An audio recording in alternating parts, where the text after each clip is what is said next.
কেউ দেয়াল পরিষ্কার করছেন, কেউ ব্রাশ দিয়ে পরিষ্কার করা দেয়ালে রং করছেন, আবার কেউ তুলি দিয়ে রং করা দেয়ালে ফুটিয়ে তুলছেন অনিন্দ্য সুন্দর গ্রাফিতি। আমরা তো সবাই মিলে একসাথে যখনই আনজাস্ট হয়েছে একসাথে দাঁড়াতে পারছি। সো ইন ফিউচারও যদি কখনো কোনো প্রবলেম হয়, আমি মনে করি যে আমাদের মধ্যে অনেক ইউনিটি আছে। সো নেক্সট গভর্নমেন্ট যেই হবে অ্যাওয়্যার থাকবে যে বাংলাদেশের মানুষ সবসময় জাস্টিসের সাথেই আছে।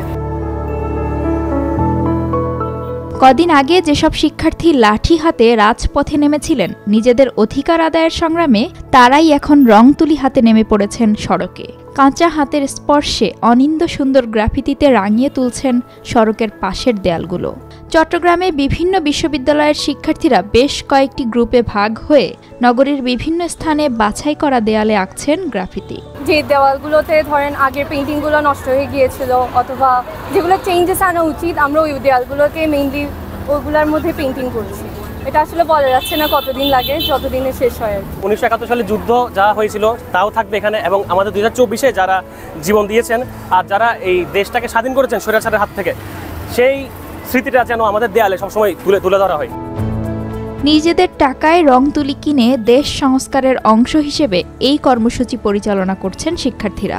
তাদের বেশিরভাগেরই নেই গ্রাফিতি আঁকার কোনো প্রাতিষ্ঠানিক প্রশিক্ষণ বা পূর্ব অভিজ্ঞতা, তবে এমন কর্মসূচিতে অংশ নিতে পেরে গর্বিত তারা। নিজের উপর একটা প্রাউড ফিল হচ্ছে যে আমি আমার দেশের জন্য কিছুটা করতে পারছি। অনলাইনে তো করছি, কিন্তু যে রাস্তায় এসে নেমে প্রথমবার সাহসভাবে করতে পারছি, ওটার জন্য আমার নিজের উপর প্রচুর প্রাউড ফিল হচ্ছে। ইনফ্যাক্ট আমার সব ফ্রেন্ডদেরকে ওদের কারণে আমরা এখানে আসছি। আমার ততটা নলেজ নেই পেন্টিংয়ের সম্পর্কে, স্কেচিংয়ের সম্পর্কে আমার তেমন নলেজ নেই। আমার 2টা ফ্রেন্ড আছে, ওদের নলেজ আছে, যার কারণে আমরা এখানে আসতে পারছি। শুধু গ্রাফিতি আঁকাই নয়, গত 2 দিনের মতো বৃহস্পতিবারও নগরীর সব ব্যস্ত মোড়ে ট্রাফিক ব্যবস্থাপনায় দেখা গেছে শিক্ষার্থীদের সরব উপস্থিতি। আমাদের মেইনলি চট্টগ্রাম শহরে মূল ভোগান্তি হচ্ছে যে ট্রাফিক সিস্টেম। বর্তমানে আমরা ট্রাফিক সংস্কারের কাজ করতেছি।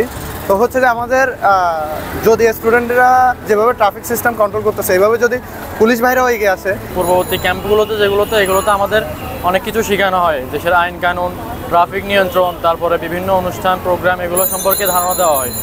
তো এই বিষয় নিয়ে আজকে আমরা মাঠে নেমেছি। আপনাদের কতজন কাজ করতেছে আজকে আমাদের চট্টগ্রাম সরকারি হাজী মোহাম্মদ মহসিন কলেজ প্লাটুন থেকে, নেভাল উইং থেকে 22 জন কাজ করতেছে এবং আর্মি উইং থেকে 25 জন। বিভিন্ন স্কুল কলেজের শিক্ষার্থীদেরও দেখা গেছে পরিচ্ছন্নতা অভিযান পরিচালনা করতে। বিভিন্ন ভার্সিটির স্টুডেন্টরা সবাই মিলে নিজেরা গ্রুপ ফর্ম করে ক্লিনিং থেকে শুরু করে বিভিন্ন জায়গায় যে স্পটে এরকম হচ্ছে পুরান হয়ে গেছে অথবা ময়লা, সব জায়গার ওগুলাকে রং করে সুন্দর করে ডিজাইন করার চেষ্টা করতেছে। সামনেও হয়তো বা আরও যেগুলো বাকি আছে মানুষের স্পট করে ওগুলো কি করে দেওয়ার চেষ্টা করবে। আমাদের শহরে পুরো কার্যকর পরিষ্কার থেকে শুরু করে এরপর ধরেন ট্রাফিক রুলস সব কিছু নিয়ে কাজ করতেছে স্টুডেন্টরা যতদিন পর্যন্ত সম্ভব।